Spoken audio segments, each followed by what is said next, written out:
What is up, my Squirtleites? It is I, your king, welcoming you back to more Let's Play Pokemon Black and White 2. In the last episode, we continue to make our way through Route 7, challenging all of the trainers here, grabbing all the items that we can, and just generally training our Pokemon in preparation for the Mistralton City Gym. And speaking of preparation for the Mistralton City Gym, I battled an Audino between episodes, and it split the experience between Kamina and Tomoe, which caused Tomoe to hit level 35. So that means we are going to be starting off this episode with a bang, because I promised at level 35 I was going to be giving her a rare candy, which means that at level 36, she's going to learn Encore, which we're going to say absolutely not to, because it's a terrible move. But then Tomoe is evolving.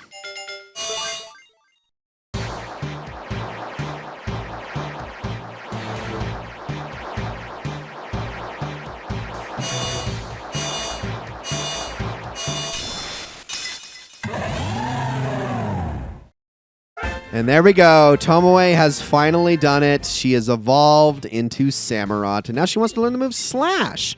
Okay, so that's kind of an interesting move. I don't think I want... Well, I think I'm actually going to end up getting rid of Revenge, just because I don't really like using it a ton. I mean, it has a utility. It is a little bit of nice type coverage and whatnot. But I'm going to use fighting moves. I'm going to be using my fighting type. So there we go. Tomoe is now level 36. She is much stronger than she was before. In fact, we can take a look at her base stats and see how much they have improved.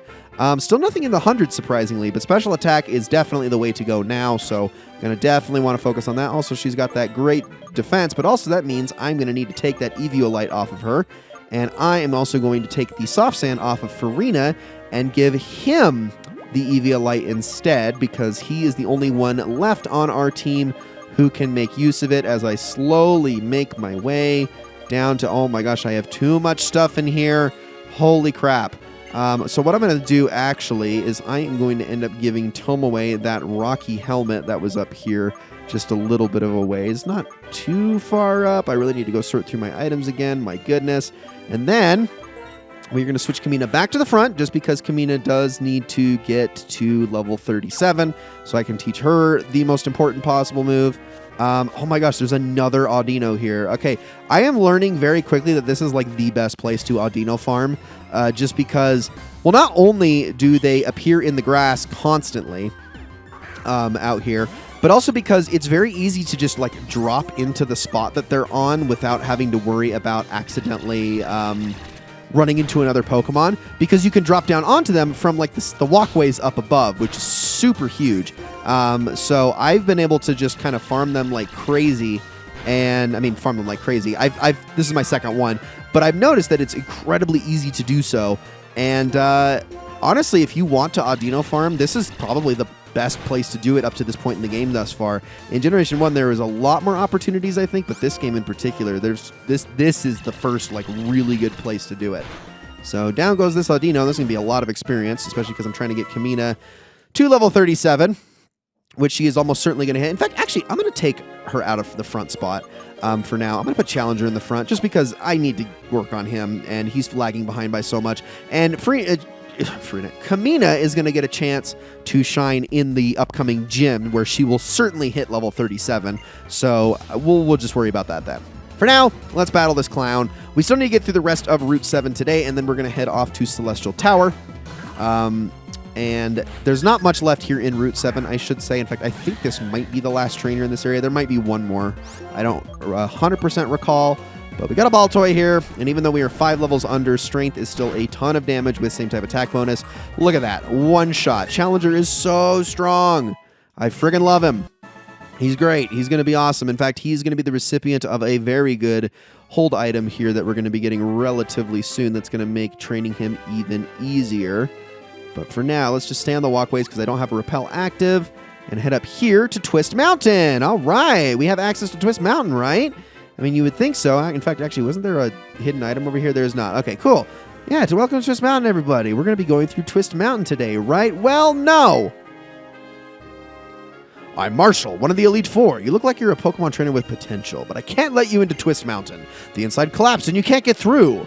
So you're the Elite Four. You're a member of the Elite Four, and you're just wasting all of your time standing out here telling passerby not to get through. Isn't that like a job for like a border patrol or something? Like, shouldn't literally anyone else be doing that instead of the guy who is probably the most overqualified for that position? Anyway, I'm doing this again because, like I said, I have a rule. If I see a rustling grass and I have the opportunity of jumping into it, I'm going to do it, especially when I'm trying to work on training Challenger. I'm specifically seeking these out, but if they happen to pop up, I'm going to go after them, and I am going to get the freaking experience out of it.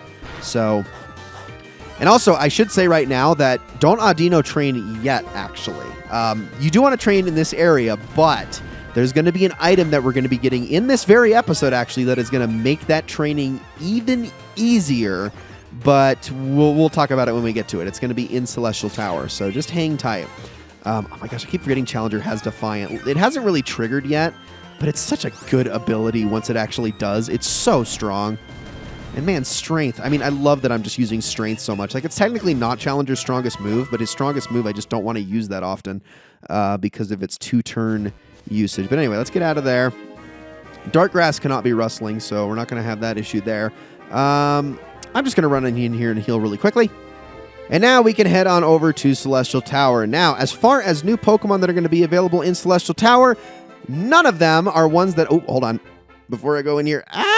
There's an item. Wait, I want it. I want the item. I was going to say, none of the Pokemon that are available here in Celestial Tower are ones that I'm going to be going over in this playthrough because they were all covered in the first game or covered earlier in the playthrough.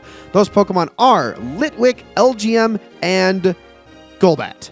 That's it. So we've already covered Zubat earlier in this playthrough, so I'm not going to bother with it too much. But what I am going to do is I am definitely going to what was the word I was trying to say there?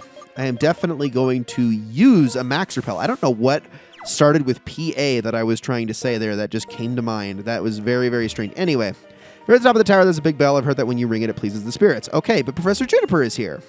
Hi there. How are things with Skyla? Oh, you still haven't earned the gym badge yet? Well, if that's the case, I'll keep up the fieldwork until the plane's ready to fly. Oh yeah, why don't you try using this? And we are going to get ourselves a lucky egg. Okay, let's talk about this item. Giving that lucky egg to a Pokemon to hold increases the amount of experience points received in battle a little bit. Having strong Pokemon will make it easier to fill your Pokedex pages. So she said a little bit. A little bit is very much underselling it. A lucky egg increases the amount of experience a Pokemon gets in a battle by 150%. That is a lot of percent. This is the item I was talking about to say, hey, if you want to Audino farm, you should probably wait until you get it. It's this one. This is going to boost that by so much. And of course, because Challenger is lagging behind, I'm going to give him the lucky egg. Now, I'm going to try to make a promise to not use the lucky egg too much in this playthrough. I'm just going to do it now while I'm still trying to like even out my entire team's levels. But I think once everybody is evened out, I'm going to do everything I can not to use it. It is incredibly overpowered, and it really actually drags the difficulty of this game down a ton. So if I can get Challenger up to level 35, I think that's when I'm going to put it away and just promise not to use it anymore. It's too strong. It's too much, especially if I am still taking the time to occasionally go out and battle Audino. I'm just not going to do it. This is just a personal like pride thing. It has nothing to do with anything else. I'm just personally not going to. There's going to be a couple other times in subsequent Pokemon Let's Plays where I'm going to make deliberations like this. For anybody curious, and I just kind of wanted to set this record straight now, for anyone curious about experience shares, because there are going to be later games that are going to give you experience shares that share your experience amongst your entire team. For those, it's going to be kind of on a case-by-case basis. And the reason I say that is because there are certain Pokemon games where they give you experience share and it just turns the game into easy mode. There are other times where the game gives you the experience share, but the game is designed around you having the experience share. And if that's the case, I would really rather keep using it just because... Not because, you know, the game isn't still absolutely beatable without it, but it's more just because it prevents the game from turning into a massive slog. And no way I'm going to make you learn to fog. What a terrible move. It just prevents the game from turning into a massive slog, which I do not want in these Let's Plays. In fact, a main reason why I don't generally hamper myself too much in these playthroughs is because these are supposed to be just be kind of very casual playthroughs. One of these days, I don't know, maybe when I run out of Pokemon games somewhere down the line, that's when I'm going to worry about doing like Nuzlocke randomizers and things of that nature, and actually really truly challenging myself as a Pokemon player. But for right now, that's not my intention. These are just Let's Plays of the games in the way that they're intended to be played, because, well, I do like playing Pokemon the intended way, for one, but two, just because I want them as Let's Plays on the channel in that format. And because, you know, there's so many Pokemon games left for me to cover, I've got a lot of ground to catch up to keep up. But I also don't want to give myself such an easy experience that it just becomes incredibly boring to watch. So this is why I'm going to refrain from using the Lucky Egg beyond, honestly, probably just Celestial Tower here. I think as we get through this place, I'm just going to take it off of Challenger, and he'll be good to go. So we'll just use it to go up the tower and get Challenger up to level 35, so he can kind of be in the same area as everyone else. If he can stop getting inflicted by really strong things that hurt a lot and burning and blah, blah, blah. Oh my gosh, Challenger. I actually don't think I have any burn heals. I can check, but I might have to actually use my very first ever Castelia cone here. Oh, I do have burn heals. Okay, we're good. Never mind. I better have burn heal, and I do have burn heal. Thanks for telling me about that all the way back in 1997. Hey, speaking of burn, we got ourselves TM61 Will-O-Wisp, which is a move that only inflicts burn. It has a 75% accuracy ratio, and that is all there is to it. It is an okay move. Burn, it can be really nice because it halves the physical attack of whoever is burned, unless they have a specific ability that counters it, like, for instance, Guts, where Guts just takes effect and completely overrides the detrimental effect of burn. It still takes burn damage every turn, but the attack being lowered is what's overridden in that specific case, so something to keep in mind. Stored power. That's not going to do anything. Not in this scenario anyway. You got to actually prep up stored power, because otherwise it only has a base power of 20. Okay. I'll just keep attacking you. I don't think you've got any more big potions. She'll Aerial Ace the heck out of you, and down you go. Nice. Everything is stab on Challenger, so I don't have to worry about any underpowered moves right now. Even Aerial Ace is super strong, although it might end up being the first to go, given that it is the only non-HM that I have. Really quickly, actually, before I go to the next floor, I better check and make sure I'm not missing any hidden items in this area, and I'm not. Okay, so we're fine. We can keep climbing. We still have a few more floors to go up as we make our way through this, and there is going to be a nurse and or doctor at some point through this place. So, again, this is why this is going to be like the only area where I use a Lucky Egg, just because there's more than enough trainers to get my money's worth out of this thing, but I also don't want to, like, overuse it. And we got a Cubchoo! Okay, well, that is an ice type, so that could end up hurting Challenger quite a bit if Challenger can't one-shot this thing. Let's try Strength. Hey, that's what I like to see. Okay, good damage. Look at that. Even the Cubchoo giving it 1,023 experience. Like I said, Lucky Egg, it is too strong for its own good. Okay, give me this Revive that I will take very happily. Thank you very much. And then we got a Psychic here. There's our Nurse. I'm going to see if we can get just through this floor before we call this an episode. I feel like that's more than fair enough. And then I promise we will call it here and then get ourselves without... Ooh, an Espeon. Okay. Now, Espeon does have pretty poor physical defenses. I don't think I'll be one-shotting it. It's a little bit too strong for that.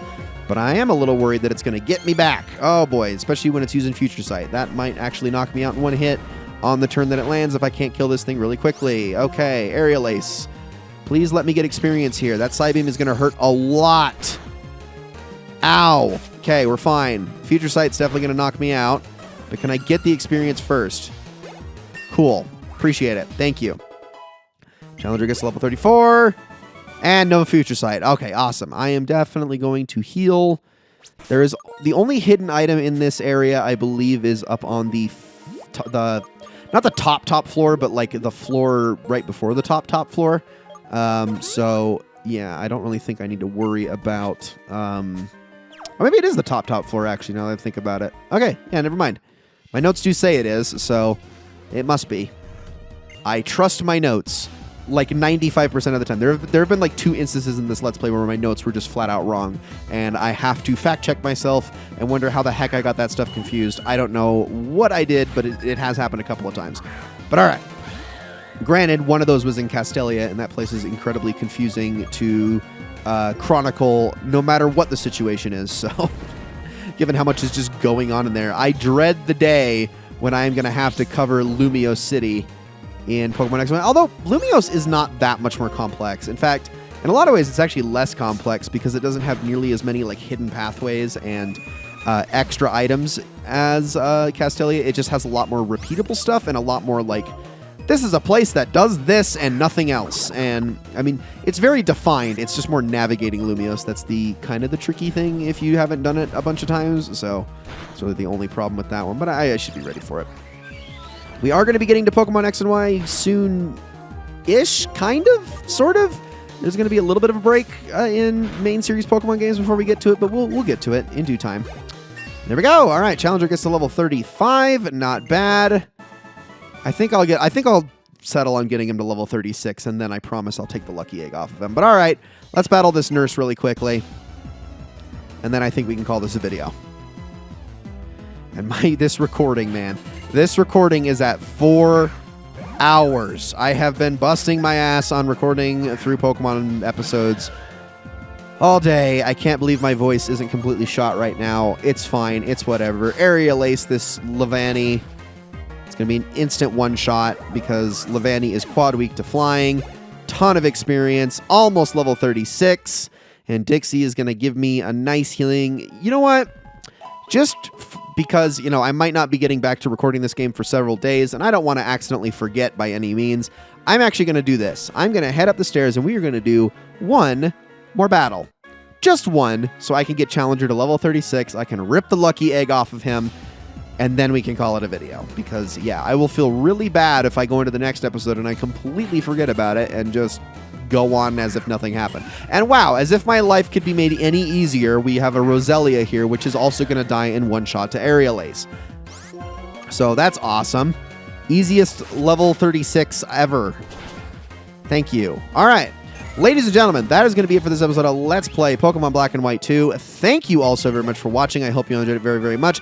In the next episode, we're going to finish climbing Celestial Tower. We're going to ring that bell.